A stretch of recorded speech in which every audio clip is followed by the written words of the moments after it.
বন্ধুরা, welcome back to our channel boning sister daily lifestyle. তো আজকে সকাল সকাল বোন উঠে কাজ শুরু করে দিয়েছে। সাধারণত একটু লেট করেই ওঠে, তোমরা জানো। তো কাজ শুরু করে দিয়েছে মানে কি, রান্না চাপিয়ে দিয়েছে। ব্রেকফাস্টটা খুবই আজকে হালকার মধ্যে করেছি, তো তাড়াতাড়ি আজকে লাঞ্চটা কমপ্লিট করে নেবো বলে, কারণ কন্টিনিউ আমাদের দেখছি লাঞ্চ করতে করতে প্রায় 1টা বেজে যাচ্ছে। তো ওর জন্য আজকে ভেবেছি একটু তাড়াতাড়ি প্রিপারেশন কমপ্লিট করে নেবো, কারণ মানে লাঞ্চটা খুব দেরি হয়ে গেল না, খুব অসুবিধা হয়। তো চলো দেখাই তোমাদের কি কি প্রিপারেশন নিচ্ছে, কারণ আমার বোন রান্না করতে গেলে 1-2 পদে একটুও কিন্তু থাকবে না, আর ওর রান্নাটা একটুখানি বেশ পরিপাটি না করলেও হয় না। তো চলো সেইটুখানি পরিপাটি করার জন্য কি করছে দেখি। তো এখানে দেখো বোনের হরে কৃষ্ণ ঝোল অলরেডি তৈরি করা, বোনের নয়, বোনের বানানোর প্রিপারেশন হ্যাঁ তৈরি শুরু হয়ে গেছে। আর ছোট প্রেসারে আমি ভাত বসিয়ে দিয়েছি, আর এখানে জল ফুটিয়ে নিয়েছি। তার কারণটা তোমাদের বলছি। এখন জল ফুটিয়ে নিতে হচ্ছে, তার কারণ হচ্ছে আমরা সাধারণত জলের ড্রাম কিনেই খাই। তো এখানে যে কটা দোকান আছে এই এলাকার মধ্যে, সুপার মার্কেট বা অন্যান্য যেগুলো দোকানগুলো আছে, তো হয়তো বাচ্চাদের ছুটির জন্য এই সময় ছুটি থাকে বলে সব মনে গ্রামের দিকে গেছে। তো বেশিরভাগই দোকানগুলো বন্ধ, তো জল কিনতে পারছি না। আর যদি ধরো অনলাইন থেকে যেগুলো জল কেনার ব্যাপার যেগুলো থাকবে, 5 লিটারের জারগুলো যদি কেনা হয়, তো ওগুলো তো ওপরে তুলে দেবে না, কারণ আমার 2nd ফ্লোর আমার রুম। তো সেক্ষেত্রে নিজেদেরই টেনে টেনে আনতে হবে। আর এখানে আমাদের মানে আমি যে বিল্ডিংয়ে থাকি ওখানে বোর ওয়াটার, কাবেরি ওয়াটার দুটোই আছে, কিন্তু আমরা কোনোদিন এখানকার জল খাইনি। তো ওর জন্য বাধ্যতামূলক, কারণ কাবেরি ওয়াটারে, বোর ওয়াটার তো প্রচণ্ড নোংরা আসে, মানে অস্বাভাবিক নোংরা। কোনো সময় তো এমনও হয় যে মাটিগোলা জল মনে হয় আসছে। মানে খুবই, আমার হোয়াইট কালারের বালতি আছে, সেটা পর্যন্ত পুরো নিচের জায়গাটা পুরো কালো হয়ে যায়, এমন অবস্থায় আসে। তো ওর জন্য কাবেরি ওয়াটার অনেকেই এখানে বিল্ডিংয়ে খায়। তো আমি আগে একবার এরকম প্রবলেম হয়, তাও ফুটিয়ে খেতে গেছিলাম, ব্লিচিং পাউডারের প্রচণ্ড গন্ধের জন্য খেতে পারিনি। তো ওর জন্য আজকেও চেষ্টা করছি, যদি ফুটিয়ে রেখেছি জল, যদি খাওয়া পসিবল হয় তো দেখবো। আর যদি পসিবল না হয় তাহলে আমি আর আমার বোন দুজনকে যেতে হবে, গিয়ে জল কিনেই নিয়ে আসতে হবে। ড্রাম মানে যে 5 লিটার বা 10 লিটারের ড্রামগুলো থাকে সেগুলোই নিয়ে আসতে হয়। প্রবলেম হচ্ছে তোলা। যদি একটুখানি বোনকে নিয়ে ব্যায়াম করতে পারতাম তাহলে হয়তো ড্রাম ট্রামগুলো তুলে নিতে পারতাম, কোনো অসুবিধা হতো না। বোন আগে কিন্তু খুব শক্তিমান ছিল, এখন বোনের শক্তি কমে গেছে। আগে 20 লিটারের ড্রাম নিজেই উঠিয়ে নিত। বোন এখন পারবি? পারলেও তুলবো না। তাহলে তোমাদের কষ্ট করতে হবে না, তুই একটা ড্রাম তুলে দিলেই হয়ে যাবে। ও কাঁধে করে তুলে নিতি না? এখন প্রবলেম হয়ে গেছে, রোগা হয়ে গেছে বলে মানে একটু না, আবার যদি হসপিটালে যেতে হয় সেই ভয় আর কিছু করতে চাই না। হ্যাঁ সিরিয়াসলি, ওর ওই সময়টা খুবই আমাদের একটা খারাপ সময় দিয়ে গেছে। তো যাই হোক, কিছু করার নেই, দেখা যায় কতদূর কি করতে পারি। তো এই মুহূর্তে তো আমাদের এখানে পরিস্থিতি এখন এইরকমই চলছে। তো যাই করি না কেন আপডেট তো তোমাদের দেবো, তোমরা তো দেখতেই পারবে। তো আপাতত খাওয়ার ব্যবস্থাটার দিকে তো বোন গেছে। এদিকে দেখো বোন ওর হরে কৃষ্ণ ঝোল তো বসিয়ে দিয়েছে, আর এখানে হরে কৃষ্ণ ঝোল, হ্যাঁ খোসা চচ্চড়ি আর উচ্ছে কুমড়োর প্রিপারেশন তো নেওয়া হয়ে গেছে। খোসা চচ্চড়ির জন্য এখন খোসাগুলো টুকটুক টুকটুক করে কাটছে। আবার কি সর্ষে বেটে দিতে হবে? সর্ষে বাটা দিস না, পেঁয়াজ দিয়ে করিস ভাইবা, দেখো মনে। তো তোমরা যারা এতদিন ধরে আমাদের ভিডিও দেখছো তারা একটুখানি তো বুঝেই গেছো যে আমরা বাঙাল, মানে আমাদের পূর্বপুরুষরা আগে বাংলাদেশে থাকতো। তো আমার বাপের বাড়ি বাঙাল। হ্যাঁ অবশ্যই বাপের বাড়ি বাঙাল, না হলে আমরা মানে আমি আর আমার বোন কথাটা বলতাম, আমরা বলতাম না। তো আমাদের খাওয়া দাওয়া দেখলেও অনেকে বুঝতে পারো। তো সাধারণত আমার দাদু এখানে চলে এসেছিল, তো সে মানে কথাবার্তার টান, হ্যাঁ কথাবার্তার টান কিন্তু আমার দাদুকে কোনোদিন আমরা দেখিনি, ইভেন আমার মাও দেখেনি। তো বাবার খুব একটা এরকম কথার টান ছিল না। তো আমার মার দুই একটা কথা বলতো, কিন্তু আমার বাড়িতে আমার বোন যে কোথা থেকেই টানটা শিখেছে আমি জানি না। ও কন্টিনিউ বেশিরভাগ কথাই কিন্তু ওই এইরকম করেই বলে। ইভেন আর কথা বলতো, কিন্তু আমার বাড়িতে আমার বোন যে কোথা থেকেই টানটা শিখেছে আমি জানি না। ও কন্টিনিউ বেশিরভাগ কথাই কিন্তু ওই এইরকম করেই বলে। ইভেন আমিও কিন্তু অত বলতে পারি না। বোন কে ছিল? দিদা ভালো বলতো, মানে অবশ্যই দিদা বলতো, মানে এত বলতো না, প্রচন্ড বলে কিছু কিছু, মানে মাথা খারাপ করে দেবে বলে বলে। কিন্তু বাংলাদেশে আমাদের কি আছে আমি জানি না, বাংলাদেশে আবার ঘুরতে যেতে পারতাম। আমার খুব দেখার ইচ্ছা, তো যেখান থেকে আমাদের অবশ্যই অরিজিন আছে, তো সেখানে একবার তো দেখাটা উচিত। সেখানকার পরিবেশ কেমন, বা সেখানে টান থাকে, যতই বলে টান থাকে। আমরা অনেক কিছু জিনিস না জানি না বা রান্না করতে পারি না। যতই এখন ভিডিওগুলো সোশ্যাল মিডিয়াতে দেখি না কেন, তাহলে দেখবে যে মা যেরকম রান্না করতো, মানে চোখে দেখলে বা খাওয়ার টেস্টটা একটা আলাদা রকম কিন্তু থাকে। তো যাই হোক, যখন যেতে পারছি না এখন ভেবে তো অত কিছু লাভ নেই। তো কিছু কিছু ধরো রান্না আছে যেগুলো মানে আমরা এখন ভুলেই যাচ্ছি। যেমন অনেক রকম রান্না আছে যেগুলো এখন মানে খাওয়াই হয় না, কারণ আমাদের হ্যাঁ কত বছর হয়ে গেছে, মা মারা যাওয়ার পর আমরা আর খাইনি ভাঙাচোরা শুক্তো। মনেই নেই আমার, হয়তো খেয়েছি, হয়তো করেছে বোন, আমার সত্যি মনে নেই। কিন্তু আমার খুব ভালো লাগতো বাংলার ডাটা দিতে, মানে সবকিছু সবজিগুলো ছোট ছোট ছোট করে কেটে। আর মার একটা জিনিস ছিল যেটা তো আমার মধ্যে তো কোনো অংশেই নেই, সেটা হচ্ছে প্রতিটা সবজি সমান মাপের কাটবে। মানে অতটা ধৈর্য না। তোর মধ্যে কোনটা আছে একটু সেটা বল, আগে সেইটা বল, তারপর তো নেইটা বলবি। অনেক কিছুই আছে, যেমন মার মতন ভুরু। ওটা মার ভুরু না, ওটা মায়ের বাবা মানে দাদুর ভুরু, হনুমান ভুরু।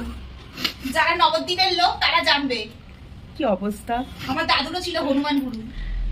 আমার একটাই মানে দুঃখ, এটা এই জায়গাটা এইরকম, মানে আমি খুব কষ্ট করে করে না কন্টিনিউ এরকম করে করে ঠিক করেছি। আমার মারও ছিল, আর আমার মার প্রচন্ড গ্রোথ ছিল, হ্যাঁ, আর চুলেরও সেরকম গ্রোথ ছিল। তার কিছুটা অংশ আমি পেয়েছি। আর বোনের তো ডেঙ্গু, তারপর এবার ইনফেকশন, ওগুলোতে অনেকটাই চুল উঠে গেছে, কারণ ও সাধারণত খুব একটা যত্ন করেও না। তো এটা মানে সত্যি কথা, চুলের যত্ন আমি একটুখানি বেশি নিই। তার যেমন বাড়িতে তেল তৈরি করি, ইভেন কিছু কিছু ক্ষেত্রে এমনও হয়েছে যে নারকোল শুকিয়ে গেছে, তো অনেকগুলো নারকোল আনা হয়েছিল, শুকিয়ে গেছে, সেগুলোর থেকে আবার তেল বার করে রেখে দিয়েছি। তারপর সর্ষের তেল, এখনো অবধি সর্ষের তেলই ইউজ করি।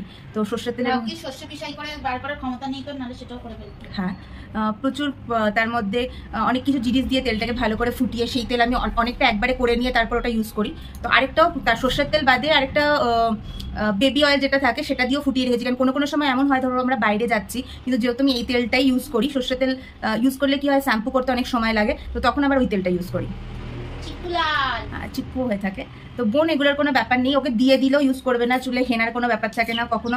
কন্ডিশনারটা খুব রেয়ার, যদি ইউজ করে তো ওর মনে হলো করলো, নাহলে করলো না, সেটা ওর। সেটা তো বলি না, বোনের খরচা কর। তারপর উনি ক্রিম মাখবেন না, মানে কোথা থেকে যে এসছিল এই উজবুকটা আমি নিজেই ভাবি। এই বাবাও খুব সাজুনি ছিল, কিন্তু আমি সাজুনি না।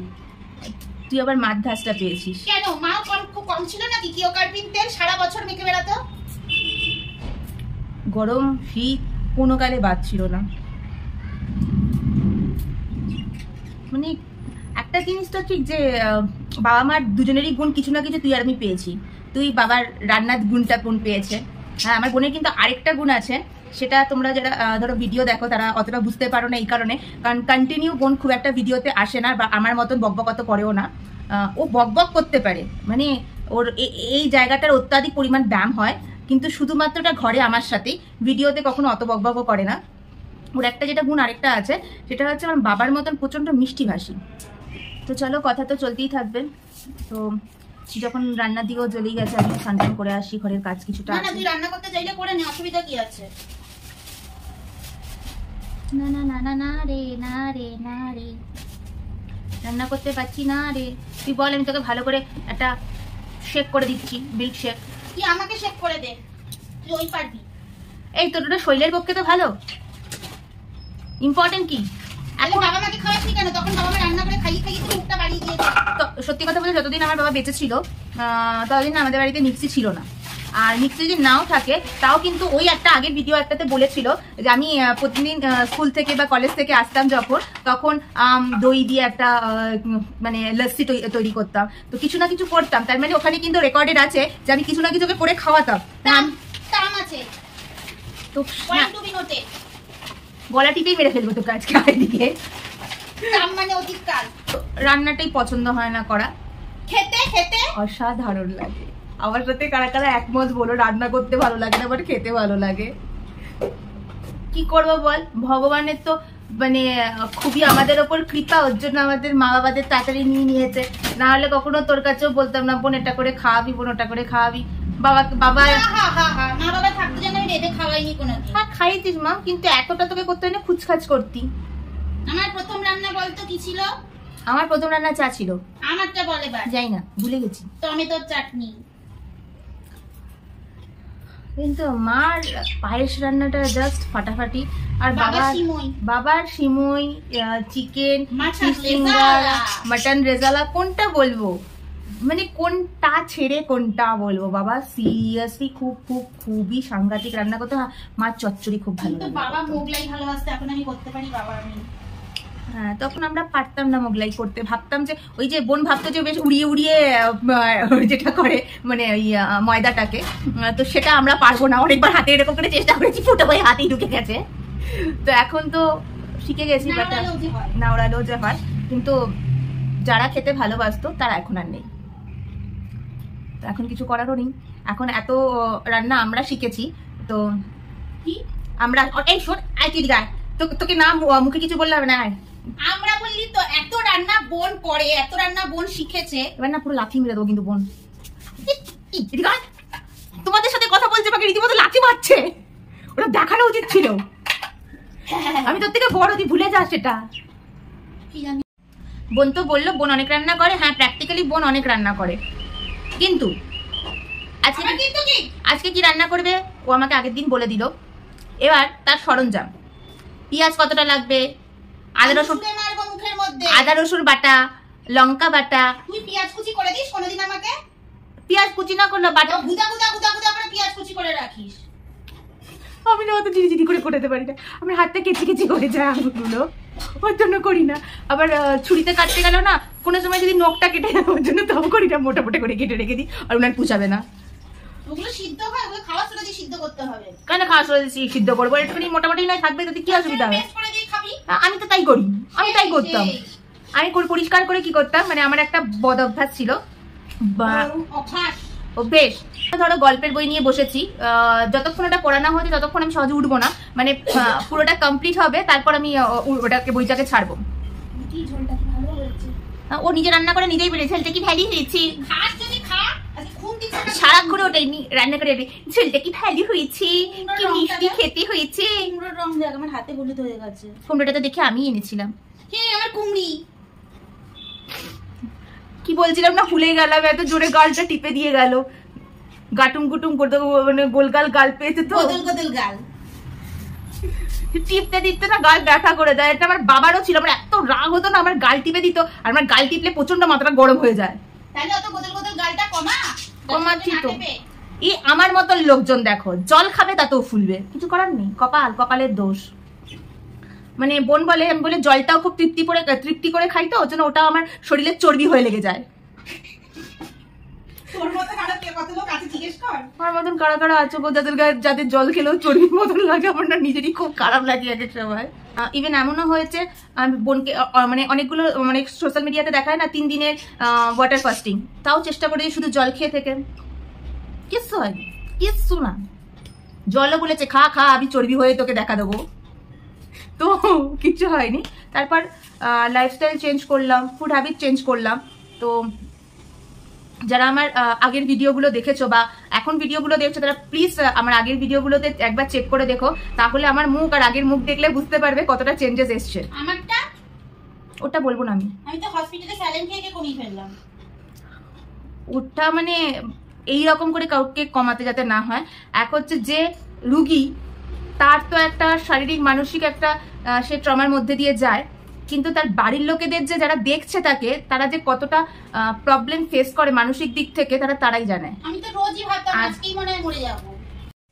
আর সব থেকে বড় হচ্ছে মানে বড় প্রবলেম আমি যেটা ফেস করেছি, বোন হসপিটালে, আমি আর বোন তখন একা, তো ব্যাঙ্গালোরে আছি, কাউকে যে বলবো, আর অবশ্য কলকাতাতে থাকলেও কেউ যে হেল্প করার মতন তা নয়, শুধু লোকে মুখেই বলে, বলতে তো পারতি, ঠিক আসতাম, ওইসব না প্র্যাকটিক্যালি ভাটের কথা। ওই ভাটের কথা শুনতে এখন আর ওইসব ভাটের কথা শুনতে এখন ভালোও লাগে না, কারণ আমি নিজের লাইফে এগুলো প্রচন্ডভাবে ফেস করেছি। কারণ আমি যখন আমার মা 33 দিন হসপিটালে থেকে যখন মারা যায় তখন আমিও দেখেছি যে মার কাছে ওই 33 দিন কে কতদিন ছিল বা কে কতটা ফোন করতো, কে মিস কল করে খোঁজ নিত যে কেমন আছে, সেগুলোও দেখেছি। তো ওর জন্য আমার কাছে প্র্যাকটিক্যালি ওগুলো ভাটের কথা মনে হয়। তো বোনের যখন খুব কন্ডিশন খুব খারাপ তখন আমি এখানে প্রচণ্ডভাবে একা পড়ে গেছিলাম। আর যখন পরে সবাই জেনেছে মা বলতে তো পারতি বা বলতে তো পারতে, তো বলে কি করব? কোনো কি স্পেশাল কিছু হতো? সেই তো হয়তো এক সপ্তাহে একদিন ফোন করে জিজ্ঞেস করতো মা বোন ভালো আছে নাকি, এর থেকে তো বেশি কিছু হতো না। কেউ কোনোদিনই কাউর জন্য করে না, নিজের লড়াইটা সবসময় নিজেকেই লড়তে হয়। এটাই আমাদের হচ্ছে কপালের ভাগ্য লিখে যখন দিয়ে গেছে তোমাকে তুমি কিছু করতে পারবে না। তখন একটা সময় এমন হতো, আমার মনে হতো আমি বোনকে ঠিকভাবে রাখতে পারবো তো, কারণ মাকে চোখের সামনে তখন আমার বাবা হঠাৎ করে মারা গেছেন। তো আর মাকে দেখেছি যে একটা দিন এমন হয়েছে যে এই আজকের দিনটা মা থাকবে তো, পরের দিন মা থাকবে তো, এই জায়গাটা না আরো বেশি কষ্টের। তো বোনের ক্ষেত্রে যখন এই প্রবলেমগুলো হয়েছিল, বোন যখন অসুস্থ হয়ে পড়েছিল, তখন না আমার মাথাতে কন্টিনিউ এই জায়গাগুলো কাজ করতো। তো যাই হোক, এখন উনি সুস্থ আছে। আর মেনলি ওষুধের থেকেও যেটা বেশি কাজ করেছে সেটা হচ্ছে lifestyle change, food habit change. কি এটা তো ঠিক বোন? এটা তো বললি না, ডাক্তার আমাকে বলেছে আমি মানসিক দিক থেকে হয়েছে আমার। এখানে ডাক্তাররা বারবার যখন হসপিটালে ভর্তি হচ্ছিল, ইভেন সিনিয়র ডাক্তার বলেছে বিয়ে দিলে মাথা ঠিক হবে, এটা হচ্ছে এখানকার ইলাজ। এখানকার ডাক্তারি ব্যবস্থা খারাপ আমি বলবো না, মানে চিকিৎসা ব্যবস্থা খারাপ না, কিন্তু এখানেও যে এইসব চিন্তাধারার লোকজন বাস করে সেটাই বলতে চাইছি। কিন্তু কেন উনি বললো আমি নিজেও জানি না, বাট ট্রিটমেন্টের দিক থেকে যদি আমি বলি, হ্যাঁ একটা মানুষের একটা চাপ হয়ে যাচ্ছিল ওর দিক থেকে, সেটা হচ্ছে বারবার একটা মানুষ হসপিটালে ভর্তি হচ্ছে, তার রিপোর্ট সব নর্মাল বেরোচ্ছে। তো তখন ডাক্তার বলছে তাহলে হয়তো ওর কিছু মানসিক প্রবলেম হচ্ছে, কোনো ডিপ্রেশনে চলে যাচ্ছে, তার জন্য এরকম হচ্ছে। তো তারপর আমি যেরকম খাওয়া দাওয়ায় অভ্যস্ত, তো বোনও সেই রকম খাওয়া দাওয়াতে একটা সময় ছিল খেতেই হয় পাচ্ছে না, খেলেই শরীর খারাপ হবে। তারপর আমি জোর করে বললাম আমাদের যেরকম ফুড হ্যাবিট, তো সেটা আমরা ফট করে চেঞ্জ করতে পারি না, চেঞ্জ করতে গেলে আমাকে ধীরে ধীরে চেঞ্জ করতে হবে, কারণ আমরা বাঙালি। আর আমাদের খাওয়া দাওয়াটা বেশিরভাগই ওপার বাংলার খাওয়া দাওয়া। আর ওপার বাংলার খাওয়া দাওয়া মানে তোমরা জানো একটু খাওয়া দাওয়াটা একটু অন্যরকম হয়, একটু রগরগে। তো সেক্ষেত্রে কি হয়, তো আমরা ছোটবেলা থেকে ওই খাবার, আমার ঝোল হয়ে গেছে, ওর ঝোলের প্রশংসা করতে করতেই যাবে। তারপর খুশা করব।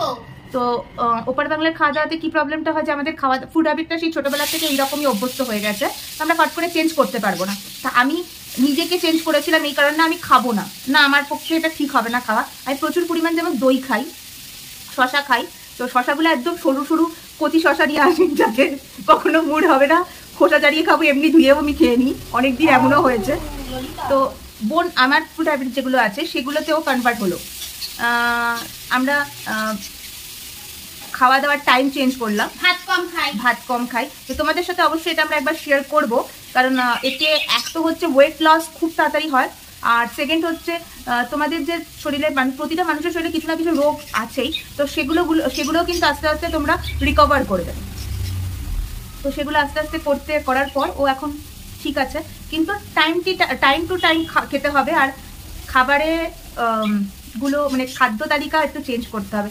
যেমন হ্যাঁ, যেমন আমি না সিরিয়াসলি এখন ওয়েস্ট বেঙ্গলের কিছু ব্লগ চ্যানেল দেখি, বেশ চর্বি দিয়ে ঝোল খাচ্ছে, এরকম চর্বি কষা। আমি বিশ্বাস করি কি করে ওরা খায় এত গরমের মধ্যে। আমি নিজে খেতাম না, আমি চর্বির বড়া খেতাম, কিন্তু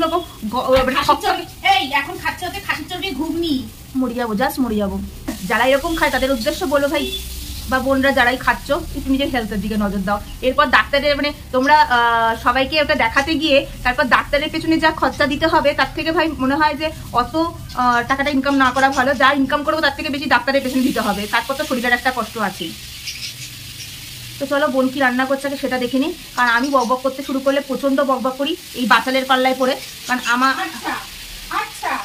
যারা আমার যারা পুরনো বন্ধুরা আছে তারা অন্তত একটুখানি যেন প্রচন্ড কথা কম বলতাম, লিমিটেড কথা বলতাম সারাক্ষণ, বেশিরভাগই আমি একটুখানি রিজার্ভ টাইপের ছিলাম। তো সেক্ষেত্রে এই বাচালের পাল্লায় পড়ে এই বাচাল এত কথা বলে, মানে সারাক্ষণ বাবা বাবা বাবা বাবা বাবা, ও শুধু যতক্ষণ ঘুমাবে বোন, আমার বোন যতক্ষণ চুপ। এই আগে তো ঘুমিয়েও কথা বলতাম, নিজের প্রসঙ্গের মধ্যে পঞ্চম আগে সত্যি ঘুমিয়েও কথা বলতো, তা এখন ওটা বন্ধ হয়েছে, কিন্তু প্রচন্ড কথা বলে। ওর সাথে থেকে থেকে আমি বাচাল তৈরি হয়েছি, কারণ আমার পুরনো বন্ধুরা এইটুখানি জানে, মানে যারা আমার আগের বন্ধু, আমি কতটা রিজার্ভ ছিল, যারা আমাদের দুজনকে চেনে। দেখো দিদিমণি রান্না হয়ে গেছে, বেশ ভালো হয়েছে ঝোলটা। ঝোলে কিন্তু দেখতে পাচ্ছ কিন্তু একটু হালকা তেল হয়েছে। আর এখানে দিদিমণি খোলা চচ্চড়ি করছে, কড়াইটা ধুয়ে নিয়েছে। বোনের দিকে রান্না করতে করতে জলের জারও চলে এসেছিলো, কারণ জল ফুটিয়েছিলাম সেটা খেতে পাচ্ছিলাম না, ওর জন্য অর্ডার দিয়ে জল নিয়েই এসছি। তো তাড়াতাড়ি সব কিছু রেডি করে এবার আমরাও খেতে বসে যাব। তো আমি আমার স্বাদের রান্না নিয়ে বসে গেছি। এদিকে আছে খোসা চচ্চড়ি, করে বলছে মনে হচ্ছে স্বাদের লাউ। খোসা চচ্চড়ি, এখানে রয়েছে উচ্ছে কুমড়ো না মাছ, আর এখানে রয়েছে সেই আমার মায়ের হরেকৃষ্ণের ঝোল। আমার মায়েরটাকে হরেকৃষ্ণের ঝোল বলতো, মানে হালকা পাতলা ঝোল, পটল কুমড়ো আলু ডাঁটা আর চিংড়ি দিয়ে। আর অবশ্যই আমার রান্নাতে কাঁচা লঙ্কা থাকবে। তো চলো খাওয়াটা স্টার্ট করে ফেলি। তো উচ্ছে কুমড়োটা খুব ভালো হয়েছে, একটু পরে খাবো, আগে খোসা চচ্চড়িটা খেয়ে দেখুন। মানে অলরেডি খাওয়ার আগে আমার টেস্ট করা হয়ে গেছে রান্না করতে করতে। আর এখানে একটু কাসুন্দি নিয়ে নিয়েছি, খুব ভালো হয়েছে। খোসা চচ্চড়ি যখনই বাড়িতে হোক না কেন, বা লাউয়ের খোসার ভাজা, তো তখন বোন রান্না করতে গেলে ওটা পুরো আর আসে না, ওটা হাফ আসে টেবিলে। তো এর ক্ষেত্রেও তাই হয়েছে, শুধু বদনাম করে যা। চচ্চড়ির মধ্যে আমি এইটা দিয়েছি, তোমরা এটা চেনো কে জানি না, বুঝতে পারছো? কুমড়োর দানা, পামকিন শিট কিনে খেতে হয়, আমি রান্নাতেই দিয়ে দিই। কালকে দেখবি ওগুলো। না টিভিও খাচ্ছি।